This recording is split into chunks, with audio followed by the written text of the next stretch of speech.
അപ്പോൾ ശ്രീത്ത്, ഇവിടെ രാഷ്ട്രീയത്തിൽ ഒന്നൊന്നും രണ്ടല്ല എന്ന് പറയുന്നത് പോലെ ഒരു കുഴപ്പമില്ല എന്ന് തിരുവഞ്ചൂർ രാധാകൃഷ്ണൻ പറഞ്ഞാലും അദ്ദേഹത്തിന് സ്പീക്കർ പദവി നൽകുന്നതിൽ അതൃപ്തിയുണ്ട് എന്നറിയാൻ കഴിയുന്നു. ടേം അവസ്ഥയിൽ അതൃപ്തനായ മാണി സി കാപ്പൻ ബിഷപ്പ് ഹൗസിൽ ഇപ്പോൾ തുടരുന്നുണ്ട്. കാസർഗോഡിന് മന്ത്രി വേണമില്ലെന്നുണ്ടെങ്കിൽ അവഹേളനമാകും എന്ന് പറയുന്നത് അവിടുത്തെ MP തന്നെയാണ് ഫേസ്ബുക്ക് പോസ്റ്റിലൂടെ. അപ്പം ദീപാദാസ് മുൻഷി പറയുന്നത് പോലെ ഫൈനൽ ലിസ്റ്റ് ആക്കുന്നതിന് മുമ്പ് പരിഹരിക്കേണ്ട കുറേ അധികം പ്രശ്നങ്ങൾ ഈ ദിവസം രൂപപ്പെടുകയാണ്.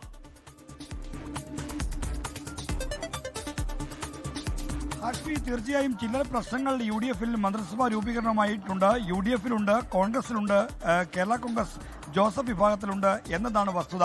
എന്നാൽ അതൊക്കെ ഉച്ചയ്ക്ക് മുമ്പ് പരിഹരിക്കാൻ കഴിയുമെന്ന പ്രതീക്ഷയാണുള്ളത്. രാവിലെ 10 മണി കഴിഞ്ഞ ശേഷം അതുമായി ബന്ധപ്പെട്ട തിരക്കിട്ട കൂടിയാലോചനകൾ ഇന്ദിരാഭവൻ കേന്ദ്രീകരിച്ചും ഒപ്പം തന്നെ കന്റോൺമെന്റ് ഹൗസ് കേന്ദ്രീകരിച്ചും നടക്കുമെന്ന കാര്യം ഉറപ്പാണ്. കാസർഗോഡ് നിന്ന് മന്ത്രിസ്ഥാനം വേണമെന്ന ആവശ്യം ഇന്നലെ തന്നെ രാജ്മോഹൻ ഉണ്ണിത്താൻ ഉയർത്തിയതാണ്. അത് കുറച്ചുകൂടി ശക്തമായി ലീഗ് നേതൃത്വത്തിന് മുന്നിലേക്കും കോൺഗ്രസ് നേതൃത്വത്തിന് മുന്നിലേക്കും രാജ്മോഹൻ ഉണ്ണിത്താൻ വെക്കുന്നുണ്ട്. കാരണം ജില്ലയിൽ നിന്ന് ഒരിക്കലും ഇല്ലാത്ത വിധത്തിലുള്ള ഒരു വിജയമാണ് ഇത്തവണ ഉണ്ടായത്. തൃക്കരിപ്പൂർ മണ്ഡലം കൂടി ഉദുമ മണ്ഡലം കൂടി കിട്ടിയിരിക്കുന്നു. അപ്പോൾ ആ വിജയത്തിന് ഒരു പ്രത്യുപകാരം കാസർഗോഡ് ജനതയോട് ചെയ്യണം എന്ന ആവശ്യമാണ് ഉണ്ണിത്താൻ ഉയർത്തുന്നത്.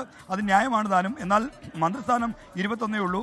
കോൺഗ്രസിലെ ബാക്കിയുള്ള മന്ത്രിമാർ, അതായത് ഇപ്പോൾ സാമുദായിക പ്രാതിനിധ്യമൊക്കെ നോക്കുമ്പോൾ ആണ് തിരുവഞ്ചൂർ രാധാകൃഷ്ണൻ സ്പീക്കറായി മാറിയത്, സ്പീക്കറായി മാറ്റേണ്ടി വരുന്നത്. എന്നാൽ അദ്ദേഹത്തിന് മുഴുവൻ സമയ രാഷ്ട്രീയത്തിൽ അദ്ദേഹം പൊളിറ്റിക്കൽ ഡിസ്കോഴ്സുകളിലൂടെ പങ്കെടുക്കാൻ കഴിയുന്ന തരത്തിലൊരു പോസ്റ്റ് മന്ത്രിസ്ഥാനമാണ് അദ്ദേഹം ആഗ്രഹിച്ചത്. എന്നാൽ അത് നൽകാൻ തൽക്കാലം നിർവാഹമില്ല എന്നാണ് കോൺഗ്രസ് നേതൃത്വം പറയുന്നത്. അതിനകത്ത് അദ്ദേഹത്തിന് ചിലർ അതൃപ്തിയുണ്ട്. എങ്കിലും പാർട്ടി തീരുമാനം അദ്ദേഹം അനുസരിക്കും, സ്പീക്കർ പദവി ഏറ്റെടുക്കും എന്ന് തന്നെയാണ് കോൺഗ്രസ് നേതൃത്വം പ്രതീക്ഷിക്കുന്നത്.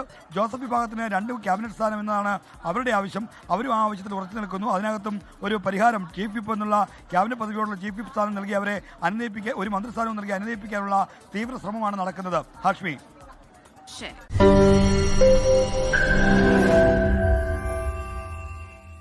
ലോകത്തെവിടെയായാലും ഏത് സമയത്തും 24 വാർത്തകളും ഓഗ്മെന്റഡ് റിയാലിറ്റി പാക്കേജുകളും എക്സ്പ്ലെയിനറുകളും വിശദമായി കാണാൻ ഞങ്ങളുടെ YouTube ചാനൽ നിങ്ങൾക്ക് സബ്സ്ക്രൈബ് ചെയ്യാം.